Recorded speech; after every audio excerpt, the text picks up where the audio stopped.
You know what's crazy? We've been taught that Mahatma Gandhi was a global symbol of peace and equality.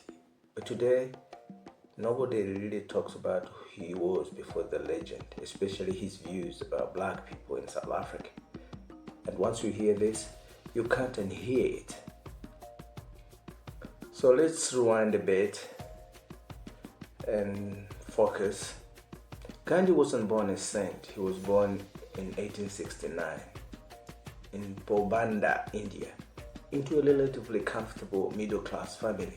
His dad was a government official, so Gandhi grew up around power, status, and hierarchy. That part matters. As a young man, Gandhi actually struggled a lot.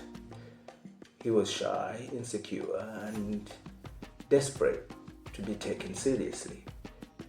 That's why he went to London to study law, where he tried very hard to fit in with the British society, dressing like them, speaking like them, even admiring them. But things really changed when he moved to South Africa in the 1890s. Now, this is the part most historians and history books skip. When Gandhi arrived in South Africa, he didn't see himself as an equal to black Africans. In fact, he was very clear about one thing. He did not want Indians to be treated the same way black people were treated. Think about it. He repeatedly referred to black Africans using the word kafir, which was already a deeply racist slur at the time. He complained that Indians were being lowered to the level of black people, not because the system was wrong, but because he believed Indians were superior. Let that sink in. Gandhi fought discrimination, yes, but only when it affected Indians. He even argued that black people were uncivilized, dirty, and they needed to be separated from Indians in prisons and public spaces. When Indians and black people were jailed together, Gandhi protested, not because the conditions were inhumane, but because he didn't want Indians mixed with Africans. That's not reparation, that's hierarchy. What even more uncomfortable is that during his early activism, Gandhi openly supported the British Empire. He believed Indians could gain rights by providing they were loyal, disciplined, and closer to whiteness than to black Africans. In other ways, he was saying, treat us better. We are not like them. And here's something else people rarely mention.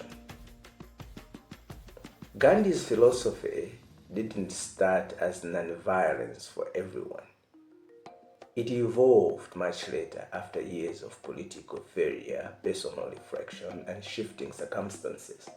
The Gandhi we celebrate today is the finished product, not the full story. History froze him at his best moment and erased the uncomfortable chapters. And this is why this conversation matters, especially for black people. Because too often our suffering becomes measuring stick for other people's freedom, without our humanity ever being centered. Gandhi's story remains and reminds us of something important. You can be oppressed and still believe in someone else's oppression. You can fight injustice and still carry prejudice. So this isn't about canceling Gandhi. It's about telling the whole truth. Because real history isn't clean.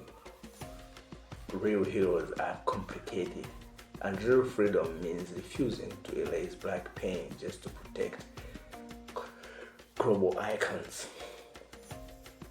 If nobody ever told you this side of the story, now you know. And knowing is power. Until next time, don't forget to subscribe, like, and comment in the comment sections. Stay black, stay focused. Peace.